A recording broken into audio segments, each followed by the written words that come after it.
En primera plana, Carlos Herranz. Bienvenidos en Primera Plana, un programa de Radio Francia Internacional y de France 24. Bueno, ya ven que en la actualidad estamos asistiendo a una gran escalada de tensión entre Irán e Israel y a partir de ahí, de esa percha que nos brinda la actualidad, hoy nos vamos a preguntar si estamos asistiendo al fin del multilateralismo, en qué papel queda la diplomacia, los intentos diplomáticos y si existe una diplomacia de la fuerza. Para ello me acompañan tres invitados en ese estudio que ya les presento. David Gormezano, periodista de France 24, bienvenido. Hola, Carlos. Pompeo Coppola, periodista especializado en temas internacionales, bienvenido, Pompeo. Gracias, Carlos. Y David y Pascal Duró, analista internacional. Bienvenido, Pascal. Muchas gracias. ¿Está la diplomacia en la cuerda floja? Nos lo preguntamos hoy en Primera Plana. Comenzamos. La comunidad internacional asiste preocupada a la escalada entre Israel e Irán, que puede incendiar todo Oriente Medio. Quizá esa preocupación sea debida a que lo que entendemos por comunidad internacional pese cada vez menos. Ejemplo de ello es que al primer ministro israelí, Benjamin Netanyahu, le importe poco las condenas por violar el derecho internacional humanitario en Gaza. Las ambiciones expansionistas de Trump, de Netanyahu, de Putin, nos sitúan en una nueva era de lo que antes se llamaba esferas de influencia. ¿Cabe la diplomacia en este nuevo imperialismo? Washington también abandona foros y organizaciones en asuntos como el clima o la salud. Estas decisiones, unidas a la agresiva política arancelaria, deterioran el multilateralismo. ¿Qué consecuencias tiene esto en la geopolítica actual? Repasemos lo que dice la prensa. Kugega Internacional, la nueva era de los imperios, con las caricaturas de Trump, Putin y Xi repartiéndose en el planeta en las llamadas zonas de influencia. Otros dos líderes frente a frente en el diario de Liberación, Netanyahu y el ayatolá Khamenei. La dinámica de lo peor, dice el rotativo, que ambos están interesados en las hostilidades para mantenerse en el poder. El izquierdista L'Humanité califica directamente a Trump y Netanyahu de incendiarios. Vamos a empezar por ahí. Incendiarios, mucha gasolina, incendio, testosterona, un mundo de hombres, un multilateralismo en horas bajas, resignación de la comunidad internacional. No sé si estas características es lo que resume lo que estamos entendiendo por diplomacia de la fuerza, David. Ahora estamos en pleno diplomacia de la fuerza, pero conflictos en el Medio Oriente, estamos en un ciclo de conflictos. Hay Irán, hay también Gaza, hubo Líbano hace unos meses atrás. Y parece que el papel de la diplomacia y de las reglas de la comunidad internacional han fracasado un poco en el Medio Oriente. Hay una historia de fracasos de la diplomacia y me parece que el Medio Oriente es una zona de conflictos por muchas razones y que ahora, pero no solamente ahora, hace décadas que la diplomacia está arreglando lo que puede, pero al nivel básico es la confrontación de las armas que prevalece en el Medio Oriente. Y parece que hemos aprendido poco, entonces, de lecciones del pasado. Bueno,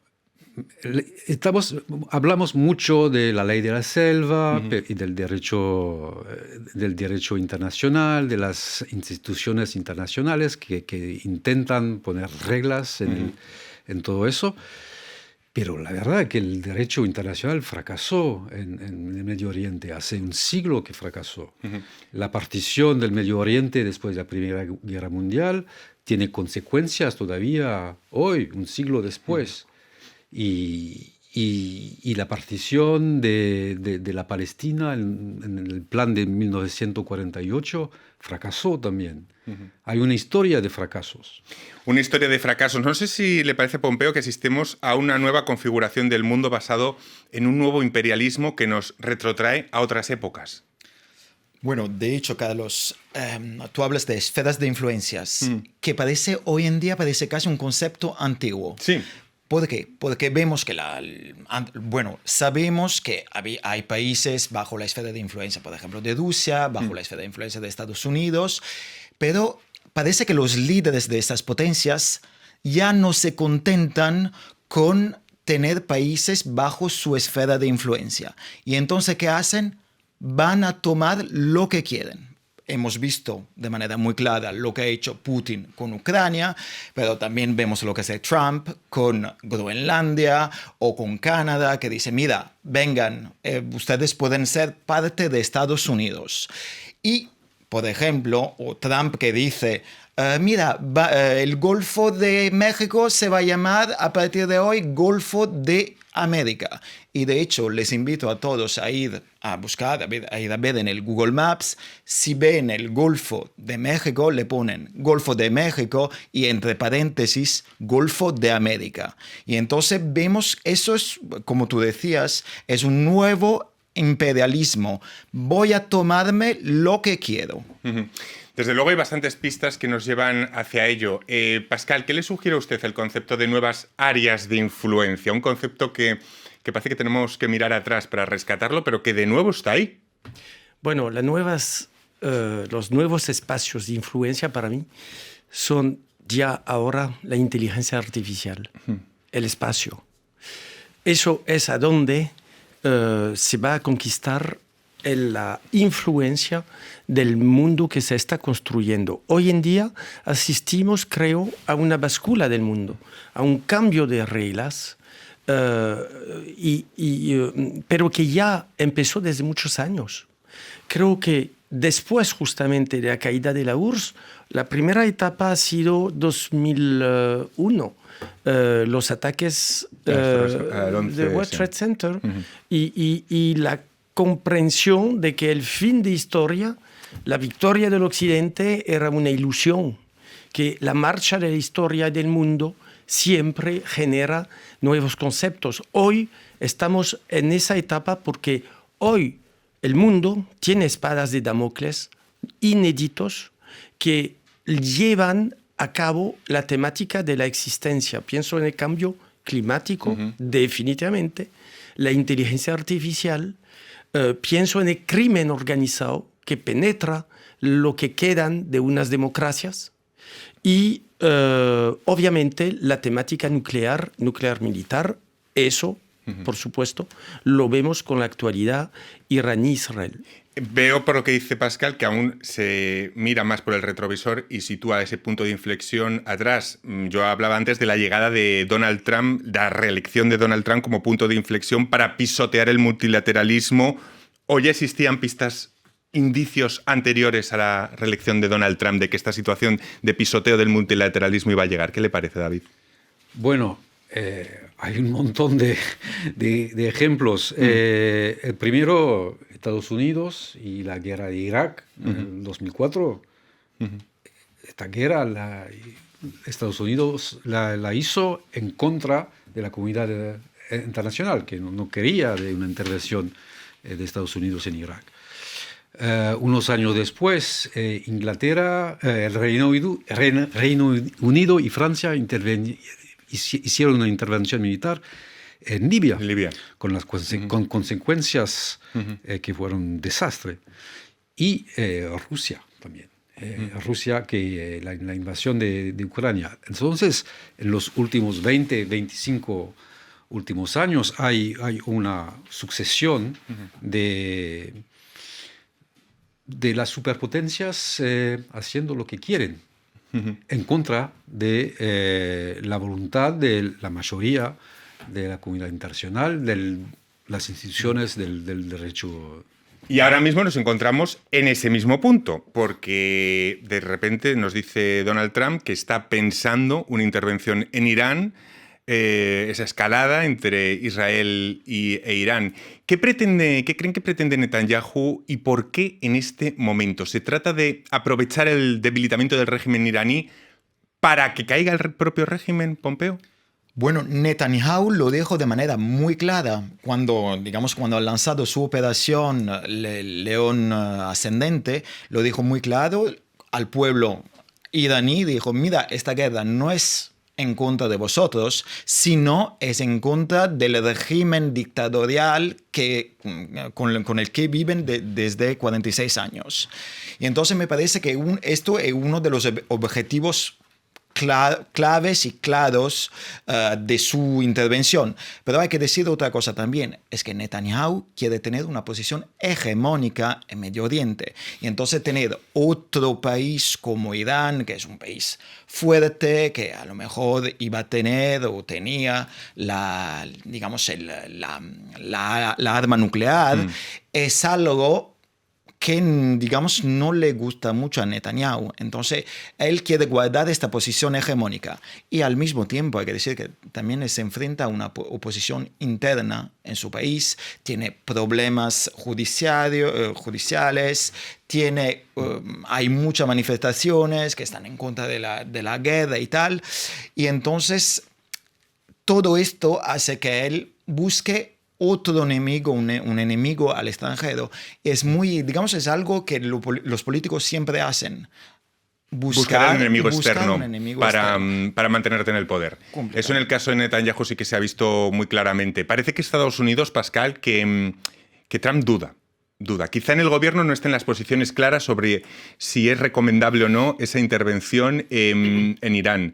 Tampoco está claro hasta qué punto ese arma nuclear está consensuado. Hay muchas dudas respecto a ello. Y la propia respuesta iraní. Trump, que en un principio no era partidario de abrir guerras en el mundo, él mismo se va del acuerdo nuclear y ahora se encuentra con esa duda de si secundar a Israel o no. Y todo el mundo en vilo pendiente de esa decisión que él anuncia en los próximos días. Sí. Bueno, la duda es marca de inteligencia. Sí. Entonces lo veo positivo. Segundo, aquí estamos todos de acuerdo, creo, porque estamos revelando pues que este enmarco internacional que intentamos construir después de 45 con un sentido moral, ético, se desplomó a raíz de los años. Eso ya no existe. Hoy en día la erosión llegó muy lejos, pero erosión con un proceso que llega a todo lo que estamos hablando, porque desde años vemos que hay frentes para cada uno de los países. Yo no sé si son imperios. Cada quien defiende también, según la geografía, sus intereses. Lo hablaremos. Pero la erosión interna, con un relativismo. Estos años hablamos mucho del wokismo, hablamos mucho del sur global, de una búsqueda de alternativa a una arquitectura internacional, política, institucional, que ya está puesta en tela de juicio porque, primero, la demografía. Somos 8.000 millones de habitantes en el planeta. La mayoría no come todos los días. La mayoría son jóvenes que tienen también aspiraciones, sueños, acelerados por otro factor, lo numérico, que nos hizo entrar en la cuarta revolución, cuarto cambio drástico del mundo, y obviamente en este enmarco donde desaparece la noción de ética, de moral, diría bien, mal, lo vivimos durante el periodo este-oeste, pero por lo menos había un enmarco, ya eso no existe. Entonces, hoy, obviamente, cada quien en la graduación de su potencia, hablaste de Libia, creo que lo que pasó en Libia fue más bien la falta de acompañamiento de la reconstrucción de Libia después de las operaciones, pero cada quien en la graduación y en el espacio de su potencia intenta obviamente establecer su fuerza, definitivamente. O sea, pero en este espacio... La ley del más fuerte. Les voy a preguntar eso y les voy a preguntar cómo se acomoda esto a la época de Rearm y también el papel que juega Europa en toda esta situación. Va a ser a vuelta de pausa, enseguida seguimos. RFI, la selección del mes. Sahel, Émilie Rose. Bloqué dans la nuit, cassé par les lights de la ville. Oh baby girl, l'humain est vil. Même moi, je choisirais l'ours. Tous pour soi, un pour tous. J'en ai fini de rêver, je crois qu'il est temps de tailler dans un... Manon Bakonté.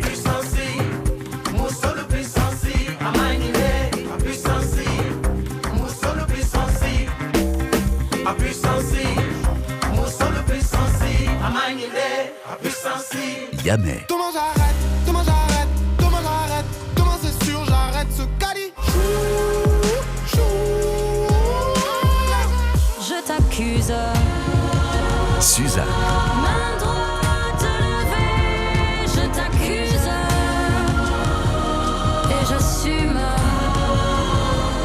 et j'assume. Pour toutes celles que la violence a condamnées au silence, je t'accuse et RFI. j'assume. ¿La diplomacia está en la cuerda floja? Es la pregunta que nos hacemos hoy si asistimos también al fin del multilateralismo a partir de diferentes perchas que nos brinda la actualidad. Estamos en Primera Plana y lo hacemos con el analista Pascal Drouot y los periodistas Pompeo Coppola y David Gormezano de France 24. Hablaba antes de la pausa, Pascal, de esa diplomacia de la fuerza, la visión de Trump, de esa llamada lógica de la paz a través de la fuerza. Solo aquellos países con la suficiente fuerza militar y económica podrán imponer sus condiciones a otros y parece que eso lo vamos viendo con una naturalidad pasmosa. No sé si porque en estos tiempos vamos quemando etapas rápido, tenemos poca memoria y lo que tenemos es lo que tenemos y es la lógica que está impuesta. David, ¿qué le parece? No hay que tener nostalgia para el orden internacional nacido de la Segunda Guerra Mundial, porque este orden internacional fue Guerra Fría, enfrentamiento de bloques para muchos países. En particular en Latinoamérica, eso fue una pesadilla total. Sí. En Asia, la guerra de Vietnam fue un horror. Y eso fue el producto de este orden internacional. No hay que tener nostalgia. Lo que quiere hacer Putin con Ucrania es volver al tiempo de la Unión Soviética. Y eso, los ucranianos en su inmensa mayoría no lo quieren para nada. Bueno, aunque quizá Putin tenga más de zarista, ¿no?, que de bolchevique. Bueno, no, me acuerdo del alcalde de Kiev, sí, diciendo, mira, volver a la Unión Soviética no es opción. No es opción. La resignación, por ejemplo, ante episodios como lo que ocurre en Gaza, Pompeo, ¿es admisible? ¿Es signo de los tiempos? ¿O es una excusa que nos viene bien a actores como la Unión Europea, siendo un poco críticos, que bien podríamos hacer más, pero que... bueno, es lo que hay? Lo que pasa es que tú hablabas de comunidad internacional y yo creo que ya no existe una visión unívoca de la comunidad internacional. Nos viene bien ese término, pero es un término tan tramposo, ¿verdad? Es tan tramposo cuando decimos la comunidad internacional, cada vez que vean un titular, la comunidad internacional, puntos suspensivos, trampa. ¿Quién es la comunidad internacional? Exacto. ¿Quién hace parte de la comunidad internacional? Hoy en día, si vemos el ejemplo de lo que está pasando en la Franja de Gaza, vemos que cada país toma unas medidas diferentes. Sudáfrica habla de genocidio. Si vemos lo que pasa en América Latina, vemos que, por ejemplo, tenemos Brasil, Colombia y Chile que condenan a Israel. Y, por otro lado, tenemos a Javier Milei, el presidente de Argentina, que ahora es el mejor amigo de Israel, el mejor amigo de... Bueno, e incluso en otros conflictos como el de Ucrania, también en posiciones como la de Lula, que han sido hasta ahora bastante controvertidas, vistas desde Europa. Completamente. Y por eso hay visiones tan diferentes. Y solo para volver a lo de Milei, que hace ahora, como te decía, mejor amigo de Israel, dijo que no hubo ningún exceso en Gaza y además creo que hace una semana tomó un premio que es el premio Génesis, que es considerado como el Nobel judío y ha sido la primera personalidad a recibir este premio. Y entonces esto nos enseña que hay una comunidad internacional fragmentada, no hay un objetivo único. Pascal, término comunidad internacional, es muy tramposo, cuando decimos la comunidad internacional, porque ¿a qué se refiere hoy en día ese término? Se refiere a un ideal de solidaridad, de acción común, que ya no existe definitivamente. ¿Por qué? Como decía, porque el mundo cambió, porque surgieron nuevos países en organizaciones, pienso en los BRICS, con los que trajo, porque a la vez está muy bien que se unen nuevos países que han surgido, pienso obviamente a la China, en 40 años volviendo como una de las potencias económicas más grandes del mundo, pero se introdujo también ideología. Y ahí tenemos un desplazamiento sobre el territorio político internacional que hizo aparecer lo que en Occidente y diría en Europa, hablamos del sur global, como una amenaza contra justamente, y sin nostalgia, pero la arquitectura internacional que nació de 45 y también financiera. Veo que los BRICS tienen también un banco. Dilma Rousseff es la presidenta del banco en Shanghai. Pues toda esa nueva organización que obviamente demuestra la erosión de la visión de la comunidad internacional. Ahora, ojo, a la vez es también término de esperanza. Porque hoy en día, en este desplome internacional de la visión, de una visión con un mínimo de ética, de moral, ahora siempre será la de los victoriosos. Obviamente, el que pierde, perdió. Entonces, pero eso era la diferencia. A partir de 45 se introdujo, había una visión en los horrores, y totalmente de acuerdo con David y con todo lo que pasó después, pero había un mínimo de concepto ético que hacía la diferencia moral. No impide, y una arquitectura, ¿no? A través de instituciones como Naciones Unidas había una... a la cual todos pertenecían. Sí. La ex-URSS es hoy, Rusia es miembro del Consejo Permanente de Naciones Unidas. ¿De qué valen esas instituciones? ¿Qué poder tienen a la hora de solventar esos conflictos? Eso es lo que está en tela de juicio. Porque es la erosión completa. Otro elemento, quiero tratar varios elementos todavía. El tema del rearme. Estamos viendo, David, estos días el Salón Aeroespacial de Le Bourget aquí en París. El año pasado el gasto en defensa se incrementó un 9% a nivel mundial. La tensión entre potencias propicia, claro, carreras armamentísticas, los datos lo prueban, que aumentan el riesgo a la escalada al mismo tiempo. Es decir, es una inversión muy fuerte que están haciendo en muchos países del mundo, un 9% de incremento el año pasado. Bueno, en Europa hay una... Toma de conciencia también. En toma de conciencia, multiplicación de conflictos y con la guerra en Ucrania, la realidad es si queremos mandar una fuerza en Ucrania, Francia puede mandar 10.000, 20.000 soldados con un equipamiento considerado adecuado y es muy poco. Es muy poco. Rusia tiene entre 200.000 y 400.000 soldados basados por su operación en Ucrania. Nosotros 10, 20.000. Entonces hay una toma de conciencia y los gastos para defensa bajaron mucho desde el final de los años 90 y ahora es un reajuste. Delegamos mucho en Estados Unidos, pero bueno, esto también se veía incluso antes de la llegada de Trump. Ya Biden y otros presidentes habían dicho a Europa que tenía que aumentar ese gasto en defensa. No sé qué les parece el rol que tiene Europa en este mundo donde el multilateralismo está en horas bajas. ¿Qué les parece el rol que está desempeñando Europa? Parece que su voz, cuanto menos, a veces está descafeinada, se critica mucho y luego al mismo tiempo, cada vez que hablamos de diplomacia, se mira al mismo tiempo a Europa en estos tiempos. Claro. Pascal. Pues Europa misma se está buscando, pero definitivamente la guerra en Ucrania sirvió nutró una nueva dinámica europea. Obviamente, el esquema, la consecuencia del conflicto a las puertas de Europa, tanto como el Mediterráneo, tanto la temática migratoria que surge de la situación de Medio Oriente, tanto esa noción de cooperación internacional que trajo Europa, que es uno de los más grandes inversionistas en términos de apoyo al desarrollo en el mundo, y si hablamos de América Latina, en América Latina, pues hoy en día está cambiando sus criterios.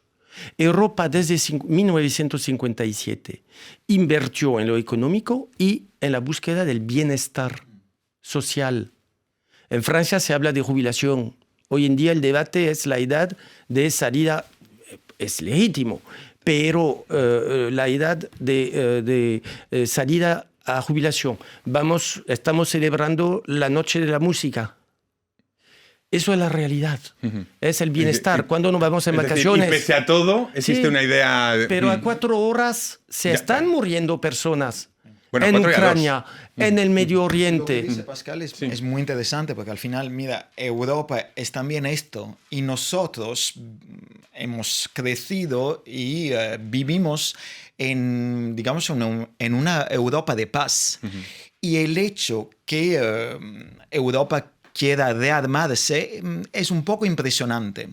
Impresionante y les pregunto, perdóname, Pompeo, ¿no se aprovechan también visiones como la de Putin de que el ciudadano europeo haya sido infantilizado? Les pregunto, en cierta forma, respecto a cuestiones como la guerra, que ahora de repente él sabe que al fin y al cabo puede jugar con opiniones públicas que pueden ser que pueden temer. Sí, Pompeo. De hecho, no tuvimos guerra durante 70 años, Claro. tuvimos bienestar y esto, digamos, nos ha creado una personalidad, digamos, una persona europea.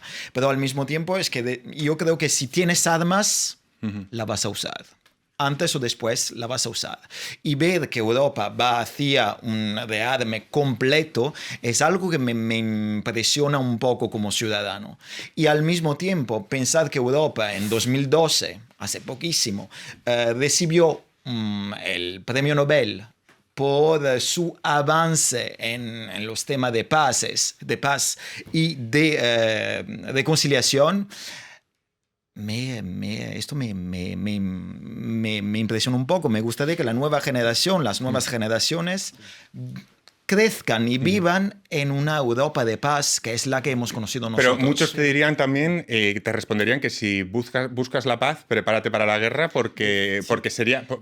está la posición también contraria. ¿eh? Y entiendo el argumento de la gente que dice, de los observadores... Que no depende de la propia Europa, depende también de cómo... de usar armas, digamos, como instrumento... Disuasivo. Pero al mismo tiempo... puede ser complicado. Bueno, me quedo sin tiempo para más. Queríamos opinar de un montón de temas, pero no tengo tiempo para más. Muchísimas gracias, Pompeo, David, Pascal. Ha sido un placer y a todos ustedes les esperamos en Primera Plana la próxima semana. Muchas gracias.